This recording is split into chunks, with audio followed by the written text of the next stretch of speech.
Mukije mwese rero bakunzi ba Simbizi rero uno munsi hari umuntu agiye kundungikira akandungikira ubu nyene amanshingira ikivuga ati ikintu ifongesho ndakivuzeko n'umuntu yanditse ati ngo nk'umuyobozi wa Afrika yunze ubumwe dusoje icyumweru cyo kwibuka nta more ahereje u Rwanda. Iyi ni myitwarire uhitse yagaragajwe na Perezida Evariste Ndayishimiye w'u Burundi mu gihe yakabaye ari ufata mu mugongo abanyarwanda kurenza abandi bose harimo n'aba bazungu. Iki ni kimenyesho simusiga ko u Rwanda rugomba gushira ingamba z'ubwirinzi ahantu hose kabone nubwo byaje bigaragara ko nta kibazo hateje. Sawa. Umunyarwanda asaba yuko Perezida w'u Burundi ahoza Perezida ahoza u Rwanda, sivyo nta ngorane, ivyo nibisanzwe, kuhoza nibisanzwe. Mugano ne kubeka n'abanyarwanda bamabirengagiza yuko n'u Burundi bwaboze. Burya igihugu kiba cyarikiwe umukuru w'igihugu agapfira ku butaka bwacu. Aha kweri mumva yuko n'abarundi nabo bababaye. Ndibaza itariki 6 mwabona yuko buri gihe mu Burundi bari na jour férié, bari konje, abarundi bariruka. Perezida w'u Burundi arunamira umuhisi nyene cyubaye Perezida Habyarimana. Ikinuro cyama kibabaza gushika n'ubu n'abana badukomoka ko canke twebwe iyo tubonye ati assassiné à Kigali. Urumva Perezida w'u Burundi yiciwe i Kigali. Eske murumva neza yuko kweri u Burundi bufise impamvu zo guhoza abanyarwanda mu gihe n'abarundi bonyene bataramenya ukuri ngene Perezida wabo yafiriye i Kigali? None ngo ngaje nzosigura gute umwana wanje akura abona ati Perezida w'u Burundi yafiriye i Kigali? Gushika ino saha nta uramenya ati Perezida yafiriye i Kigali yishwe na naka. Bose barabitanatana. Ikibabaje rero abo babitanatana ko bose n'abanyarwanda. Kuko namubwiye yuko Perezida arabavuga ngo urumva ngo Perezida w'u Burundi ngo ijyandege ngo yahanuwe ngo n'ingabo za Habyarimana. Hariho ico bita principe de continuité de l'État. U Rwanda rwagumye ari u Rwanda ni gihugu namba 1994 u Rwanda rwari rufise igisirikare cyitwa FAR, sivyo? Iyi FAR muri giya principe ya continuité de l'État ni equivalent ya RDF no musi igisirikare cy'u Rwanda cuno musi. Kuko namba byakozwe na FAR ndi sûr certain umuntu yoba yahora ashobora ibiharage canke yahora ashobora imiceri akabihereza akabishorera mu gisirikare cy'u Rwanda, amafaranga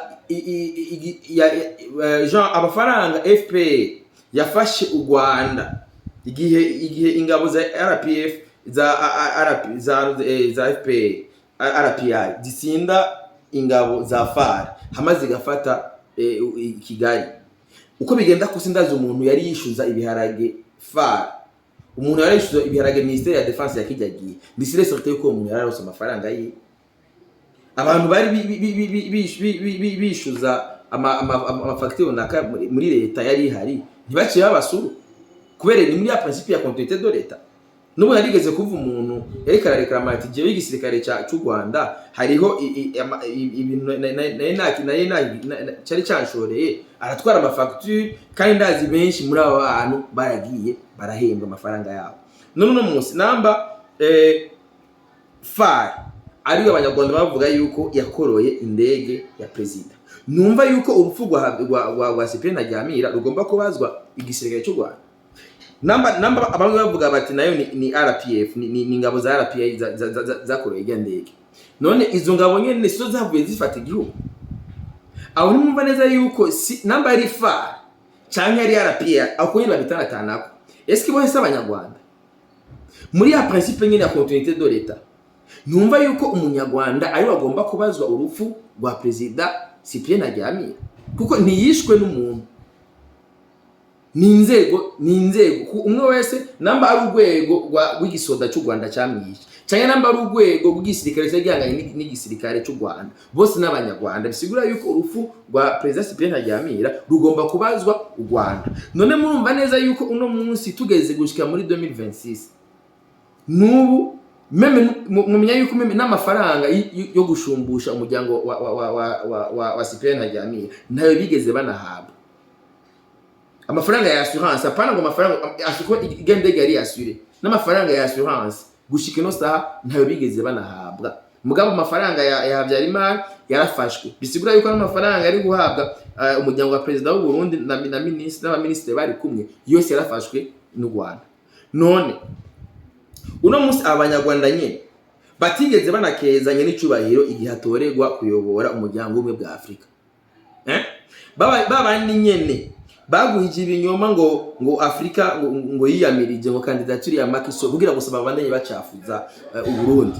Uno munsi nimwe muri ko muraza kandi muvuga ati ngo mukeneye yuko umuntu abahoza abarungikira message zo kubahoza, nawe ari mu kigandara bigo gushika ino saha u Burundi buracagandaye kuko kuva 94 ntituraronka ubutungane bwa president wacu yafiriye mu gihugu cy'u Rwanda. Kuko natwe turakeneye tumenya ati ejo umukuru azokunamira ujya mwubaho akamumunamira mu 2000 azovuga yuko hajya i Kigali byagenze gute. Ukuri kugomba kumenyekana, kandi ibyiza nuko ukuri kumenyekana ubu abantu babikoze abarabibonye baba bagihari ntibe falsifiye.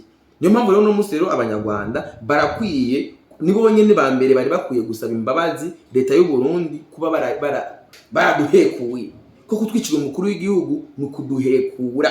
Burya rero abanyarwanda iyo bava bakagira nibo babaye abantu ba mbere bo kwamaguriro si avril bama basaba ikigongo abarundi kuba abanyarwanda ivyo bafabo entre abanyarwanda bo kuri bo byaraduhekuye twebwe nk'abarundi. Kujya mukuru w'igihugu nta ari muri gandege mwari muzi neza yuko ujya mukuru w'igihugu cy'u Burundi ari muri gandege ntibari gushobora kuza guhekura igihugu cy'u Burundi. Rero nta mpamvu nimwe yotuma abarundi baza kwifatikanya n'abantu batarabahereza ukuri. Uno munsi rero abarundi turakeneye dabo ukuri ku mukuru w'igihugu cyacu yapfiriye mu Rwanda, hamwe ibyo bindi ivyo bibazo mwahuye navyo mu nyuma natwe turifatanya namwebwe kuko ubwicanyi ngene burya ni ibintu byo kwiyamiriza.